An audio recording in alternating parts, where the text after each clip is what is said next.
دوسری جانب وفاقی وزیر ہوا بازی خواجہ سعد رفیق کا فیصلہ آباد ایئرپورٹ کا دورہ۔ ایئرپورٹ کے اہم امور اور رن وے کی تعمیر و نو کا جائزہ لیا۔ فیصلہ آباد سے کراچی اور عمرہ زائرین کی سہولیت کے لیے براہ راست پروازیں شروع کرنے کے لیے اقدامات کی ہدایت بھی کی۔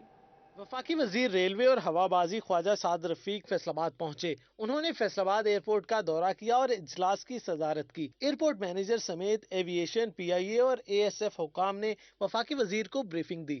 اجلاس میں ایئرپورٹ کے اہم امور اور رن وے کی تعمیر نو کا جائزہ لیا گیا۔ وفاقی وزیر نے فیصل آباد سے کراچی کے درمیان روزانہ پرواز آپریٹ کرنے کے لیے اقدامات کی ہدایت کی، جبکہ عمرہ زائرین کی سہولت کے لیے جدہ اور مدینہ کے لیے براہ راست پروازیں شروع کرنے کی بھی ہدایت جاری کی۔ اس موقع پر وفاقی وزیر کا کہنا تھا کہ فیصل آباد انتہائی اہم صنعتی شہر ہے، یہاں کے کاروباری افراد کے لیے کارگو کی ترسیل میں مزید بہتری لائیں گے۔ میں نے ایئرپورٹ کو وزٹ کیا تو وہاں پہ سٹنگ کیپیسٹی کا معاملہ ہے، وہاں کارگو جو ہے وہ فیصل آباد کے تاجروں کو اپنا کارگو کا مال سیالکوٹ اور لاہور سے ایئر لفٹ کروانا پڑتا ہے، وہ اصولاً انہیں سہولت فیصل آباد میں ملنی چاہیے۔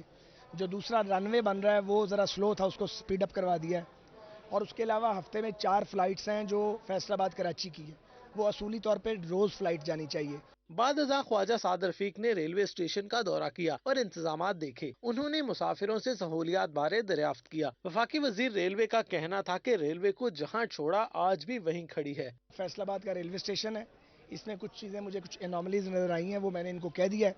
اگلے ہفتے ڈی ایس لاہوریاں آئیں گے اور جو میں نے ڈائریکشنز دی ہیں اس کے مطابق وہ اس کے ایسٹیمیٹس بنائیں گے، کیونکہ یہاں آلٹرنیٹ شیڈ ہونا چاہیے۔ اب دیکھ رہے ہیں سامنے دھوپ ہے، لوگ پریشانی کی وجہ سے ایک شیڈ کے نیچے کھڑے ہیں، تو یہ مجھے انہوں نے کاسٹ بتائی ہے 3.5 کروڑ روپے، اور ٹائم لائن بھی بتائی ہے، تو وہ اب ہم سارا اس کو ایویلیویٹ کر کے دوسرا شیڈ بنائیں گے یہاں پہ۔ وفاقی وزیر ریلوے نے کہا کہ ریلوے کو دوبارہ سے پاؤں پر کھڑا کریں گے۔ انہوں نے پارکنگ اور پلیٹ فارم پر نئے شیڈ کی تعمیر نو کی نوید سنائی، جبکہ کلیوں کو درپیش مسائل حل کرنے کی بھی یقین دہانی کروائی۔ کیمرہ مین شاہزیب کے ساتھ عمران اسلم، فیصل آباد۔ آگے بڑھ کر آپ کو بتائیں کہ ٹوبار چنیوٹ میں آٹے پر سبسڈی ختم کر دی گئی۔ فلور ملز مالکان نے آٹے کی قیمت میں اضافہ کر دیا۔ 20 کلو آٹے کا تھیلا 500 روپے اضافے کے بعد عام مارکیٹ میں 1300 روپے تک فروخت ہونے لگا۔ ٹوبر ٹیکسنگ میں ماہ رمضان کے دوران 270 سے زائد آٹے کے پوائنٹس قائم کیے گئے، جہاں سبسڈی کے تحت سستا آٹا فراہم کیا گیا، لیکن رمضان ختم ہوتے ہی سستا آٹا بھی ختم ہو گیا۔ عام بازار میں 10 کلو گرام آٹے کے تھیلے کی قیمت 400 سے بڑھ کر 650 روپے تک جا پہنچی ہے۔ ماہ رمضان ਦੇ ਜੀ 400 ਦਾ ਇਹਨਾਂ ਨੇ ਕੀਤਾ ਸੀ ਤੇ ਹੁਣ ਇਹ ਮਤਲਬ 617 ਦਾ ਦੇ ਰਹੇ ਆ। ਇਹਨਾਂ ਨੂੰ ਚਾਹੀਦਾ ਵੀ ਇਹਨਾਂ ਨੂੰ ਸਸਤਾ ਦੇਣ, 400 ਤੋਂ ਵੀ ਸਸਤਾ ਦੇਣ। پریشانی یہ ہو رہی ہے، ہمیں بڑی توقع ہے پرائم منسٹر شہباز شریف صاحب پہ، حمزہ شہباز صاحب، وزیر اعلیٰ صاحب سے۔ مسئلہ یہ ہے بھی اگر یہ 400 کا دے رہے ہیں نا، اگر 600 اس کا ریٹ ہوا ہے تو مزدور کی بھی انکم بڑھے۔ اس وقت روٹی جو ہے وہ پہلے 7 روپے کی مل رہی تھی، اب 10 روپے سے بھی ابو مل رہی ہے، تو جس کی وجہ سے کافی مشکلات آ رہی ہیں۔ ہم نے لیبر کے لیے لینی ہوتی ہے، کافی مسائل آ رہے ہیں۔ شہری اوپن مارکیٹ سے مہنگی گندم خریدنے پر مجبور ہیں۔ ڈسٹرکٹ فوڈ کنٹرولر ناظر علی گوہر کا کہنا ہے کہ حکومت کی جانب سے کوئی نئی ہدایات موصول نہیں ہوئی۔ میرا پہلا ٹارگٹ 1,10,000 میٹرک ٹن تھا، جو کل سے ہم نے اللہ کے فضل سے پورا کر لیا ہے۔ اب ہمارا نیا ٹارگٹ 1,36,000 تقریباً ہے، وہ بھی انشاءاللہ کوشش کر رہے ہیں اور اللہ سے پوری امید ہے، محنت کر رہے ہیں۔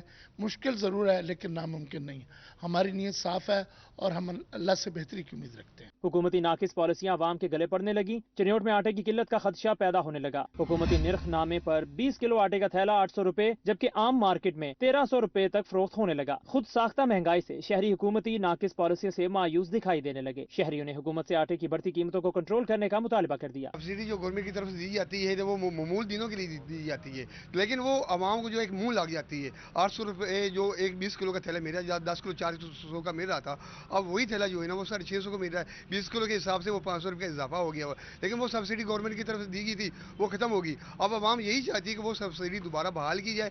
شہریوں نے حکومت اور ضلع انتظامیہ سے مطالبہ کیا کہ گراں فروشوں کے خلاف سخت کارروائی کی جائے اور حکومتی ریٹ پر آٹے کی فراہمی کو یقینی بنایا جائے۔ یہاں آپ کو بتائیں کہ برآمدات کے فریٹ ریٹس میں مزید اضافہ۔ امریکہ کے لیے ایکسپورٹ کنٹینرز کا کرایہ $15,000، یورپ کے لیے $8500 تک پہنچ گیا۔ زائد کرایہ کے ساتھ دوسرا بڑا مسئلہ ویسلرز پر جگہ نہ ملنا ہے۔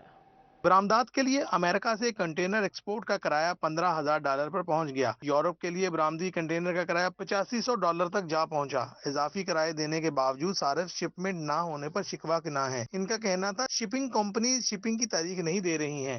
وقت پر شپنگ نہ ہونے سے ایکسپورٹرز پریشان ہیں۔ خالد ندیم کا کہنا تھا 3 ہفتہ سے آرڈرز تیار ہیں لیکن کنٹینر نہیں ہے۔ اگر کنٹینرز مل جائے تو پورٹ پروویسلز کا انتظار کرنا پڑتا ہے۔ یہ بہت زیادہ سیریس ایشوز ہیں۔ ایک تو ہماری ایکسپورٹ ڈکلائن پہ جا رہی ہے، دوسرا اس وقت فریٹ جو ہیں وہ ہائی اینڈ پہ ہیں، یہ کم ہونے کا بھی کوئی دور دور تک بھی نام نہیں ہے۔ اس کے ساتھ ساتھ شپنگ لائنز کے کنٹینر، فیصل آباد ایکسپورٹ کا ہب ہے، یہاں پہ شارٹیج ہے، کنٹینرز کی شارٹیج ہے، ایکسپورٹرز کو کنٹینر ارینج کرنا۔ ٹوبا ٹیکسنگ میں محکمہ خوراک کو نئی مشکل نے گھیر لیا۔ صوبائی حکومت نے گندم کا ٹارگٹ بڑھا دیا، ملازمین کی کوٹا پورا کرنے کے لیے دوڑیں لگ گئیں۔ ٹوبا ٹیکسنگ میں محکمہ خوراک کو صوبائی حکومت کی جانب سے مزید گندم خریدنے کا ٹارگٹ دے دیا گیا۔ پہلے 1,10,000 میٹرک ٹن کا 100% ٹارگٹ حاصل کر لیا تھا، تاہم اب ٹارگٹ کو بڑھا کر 1,36,000 میٹرک ٹن کر دیا گیا ہے۔ ڈسٹرکٹ فوڈ کنٹرولر ناظر علی گوہر کا کہنا ہے کہ 7 خریداری مراکز میں افسران کو ٹارگٹ بارے آگاہ کر دیا ہے۔ فیصل آباد کے رورل ہیلتھ سینٹروں میں واقع لیبارٹریوں کی ناقص صورتحال۔ 77% لیبارٹریاں CBC انالائزر اور 58% کیمسٹری انالائزر سے محروم ہونے کا انکشاف ہے۔ محکمہ پرائمری اور سیکنڈری ہیلتھ نے رورل ہیلتھ سینٹروں میں واقع لیبارٹریوں کی صورتحال کو ناقص قرار دے دیا۔ MEA کی جاری کی گئی رپورٹ کے مطابق 70% rural health centre CBC analyser اور 58% کیمسٹری انالائزر سے محروم ہیں، جبکہ باقی 23% CBC انالائزر میں 19% فعال ہیں۔ اسی طرح 42% کیمسٹری انالائزر میں سے 32% فعال اور دیگر ناکارہ ہیں۔ ڈسٹرکٹ مینیجر PHFMC کا کہنا ہے جاری کردہ رپورٹ درست ہے، کیونکہ ضلع بھر کے 15 رورل ہیلتھ سینٹروں میں سے 2 کیمسٹری انالائزر اور 1 CBC انالائزر سے محروم ہے۔ یہ رپورٹ کافی حد تک درست ہے۔ کچھ سینٹر ہیں جہاں پہ جو ہمارے رورل ہیلتھ سینٹر ہیں، اس وقت فیصل آباد میں 15 رورل ہیلتھ سینٹر ہیں، تو ان میں سے اب 2 پہ جیسے کیمسٹری انالائزر نہیں ہے۔ ڈسٹرکٹ مینیجر PHFMC نے کہا محکمہ پرائمری اور سیکنڈری ہیلتھ سے اپیل کی کہ مشینری فراہم کرے تاکہ مریضوں کو ٹیسٹوں کی سہولت فراہم کی جا سکے۔ اور ایک سینٹر ایسا ہے جہاں پہ ہیماٹالوجی انالائزر نہیں ہے، CBC نہیں ہے، تو اسے امپروو کرنے کی ضرورت ہے۔ تو پرائمری سیکنڈری سے ریکویسٹ بھی ہے کہ وہ ہمیں یہ پرووائڈ کریں۔ خراب مشینری اور انسٹرومنٹ کی کمی کے سبب مریض ٹیسٹوں کی سہولت سے محروم ہے۔ کیمرامین قمر بوٹا کے ساتھ عزادار حسین، فیصل آباد۔ انصاف آفٹر نون اسکولوں کا مستقبل کیا ہوگا، ابھی فیصلہ نہ ہو سکا۔ تعلیمی سیشن کے اختتام پر انصاف آفٹر نون اسکولوں پروگرام کی فنڈنگ بھی ختم۔ اگلے سیشن میں سیکنڈ شفٹ کلاسز چلانا مزید فنڈ ملنے سے مشروط کر دیا گیا۔ انصاف آفٹر نون اسکولوں پروگرام کے تحت تعلیمی سیشن کے اختتام پر انصاف آفٹر نون اسکولوں کی فنڈنگ بھی ختم ہو جائے گی، جس کے پیش نظر اگلے سیشن میں سیکنڈ شفٹ کلاسز چلانا مزید فنڈنگ ملنے سے مشروط ہو گیا ہے۔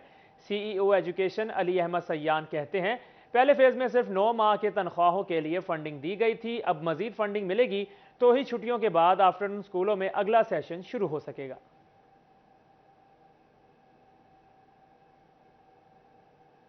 جنگ میں شہریوں کو عید الفطر پر بھی پینے کا صاف پانی میسر نہ ہو سکا۔ میونسپل کارپوریشن اور ضلع انتظامیہ صاف پانی کی فراہمی میں ناکام۔ جنگ کے شہریوں کو پینے کے پانی کے حصول میں مشکلات کا سامنا کرنا پڑ رہا ہے۔ میونسپل کارپوریشن اور ضلعی انتظامیہ شہریوں کو پینے کا صاف پانی فراہم نہیں کر سکی۔ شہر کے متعدد واٹر فلٹریشن پلانٹس خراب ہونے سے پینے کا صاف پانی نایاب ہو گیا۔ انتظامیہ تو کوئی گل نہیں کر دی، بالکل کر دی لاتے با ٹھیک ہے۔ ਤੁਸੀਂ ਕੀ ਕਹੋਗੇ ਇੰਤਜ਼ਾਮੀਆ ਨੂੰ? ਅਸੀਂ ਇੰਤਜ਼ਾਮੀਆ ਨੂੰ ਇਹੀ ਕਹਾਂਗੇ ਚਲਾਓ ਗਰੀਬ ਆਦਮੀ ਤੇਰਾ ਪਾਣੀ ਨਹੀਂ ਲੈ ਸਕਦਾ, ਪਾਣੀ ਤਾਂ ਭਰੇ ਕਮ از کم آ کے۔ شہریوں نے شکوہ کرتے ہوئے کہا کہ بلدیہ یا ضلعی انتظامیہ واٹر فلٹریشن پلانٹس کی مرمت پر توجہ نہیں دے رہی۔ پلانٹس کی خرابی کے باعث دور دراز سے پینے کا پانی لا رہے ہیں۔ ہم جی صرف درخواست ہی کر سکتے ہیں جی کہ عوام کو ذرا پریشانی دور کی جائے، پانی کی سہولت ذرا پیدا ہو جائے اچھی۔ ہمارے بھی یہ گزارش ہے بھائی اس کو جلد از جلد ٹھیک کرایا جائے۔ بھائی بہت لوگ پریشان ہیں، حکومت کو کتنی بار بھائی گزارش کی ہے، بہت لوگ پریشان ہیں فلٹر سے۔ شہریوں نے ڈپٹی کمشنر جنگ سے واٹر فلٹریشن پلانٹس کی حالت زار کا جائزہ لیتے ہوئے فوری اقدامات کا مطالبہ کیا ہے۔ کیمرامین علی عباس کے ساتھ وسیم احمد، سٹی 41 جنگ۔ یہاں آپ کو بتائیں کہ ڈپٹی کمشنر چنیوٹ عاصم جاوید کا تحصیل لالیاں کا دورہ۔ ریونیو خدمت سروسز میں سائلین کے مسائل سنے۔ بھوانا میں اسسٹنٹ کمشنر آفس میں ریونیو عوامی سروسز کا دوسرا روز